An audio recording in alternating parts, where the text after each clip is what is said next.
আসসালামু আলাইকুম। আমি মুর্শিদ আজাদ মিঠু আবার চলে আসলাম আপনাদের কাছে নতুন একটি ভিডিও নিয়ে। তো আজকের ভিডিওতে আমি আপনাদের যেগুলো দেখাবো সেগুলো সেগুলো আপনারা পারলে একটু কমেন্টে জানান। বলুন তো এই গাছগুলো কি। আমি আপনাদের আর কিছু দেখাইতেছি সুবিধার্থে। এই যে গাছগুলো নড়তেছে হালকা হালকা, এই গাছগুলো কি কমেন্টে জানাবেন, পারলে কমেন্টে জানান।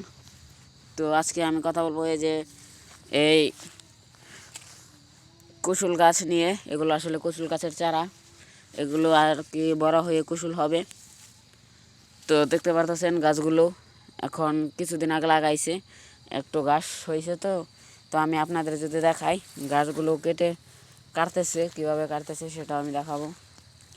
তো দেখুন এই যে এরকম করে গাছগুলো কেটে নিছে।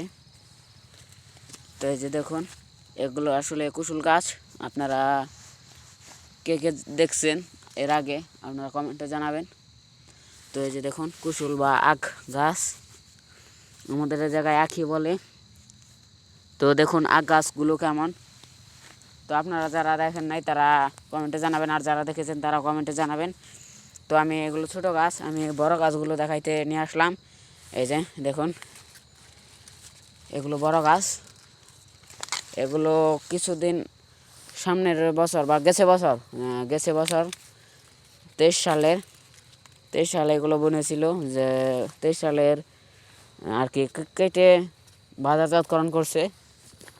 আমি চলে আসছি আপনাদের দেখাতে। আবারও এই গাছগুলোর যে নিচে ছিল চারা ছিল, সেখান থেকে চারা তৈরি হয়েছে। আর এটাই যে কিছুদিন আগে আনুমানিক 15-16 দিন হবে, 15-16 দিন আগে এই চারাগুলো লাগাইছে। তো কেমন লাগলো আপনাদের কমেন্টে জানাবেন। আর এগুলোর দেখুন খুবই ছোট চারা। এই যে নিচে এই যে দেখতে পাচ্ছেন এগুলো থেকে আসলে আখ ধরবে। তো এই আখ গাছগুলো থেকে যে আখ তৈরি হবে খুবই মিষ্টি হয়, আমি খেয়ে দেখছি। এই যে বড় গাছে যখন ছিল তখন, এই বড় গাছে যখন আখ ধরছে বা বড় হয়েছে তখন আমি সেগুলো থেকে খেয়ে দেখছি। এই যে নিচে দেখুন, এই জায়গাতে আমি তো দেখাতে পারলাম না আপনাদের ছোটো চারাগুলো, বড় চারা থেকে দেখাবো। এই নিচে এখান থেকে আরও অনেক চারা গজায়, একটার মধ্যেই আনুমানিক 6-7টা আখ হয়। তো আমি আপনাদের সেটাও দেখাবো। আপনারা একটু আমাকে সাপোর্ট করবেন, ভিডিওগুলো বেশি বেশি শেয়ার করে দেবেন। দেখতে পারতেছেন কিনা যায় না, যে দেখুন এই যে এটা কিন্তু একটা জারে 1টা 2টা 3টা 4টা 5টা আছে।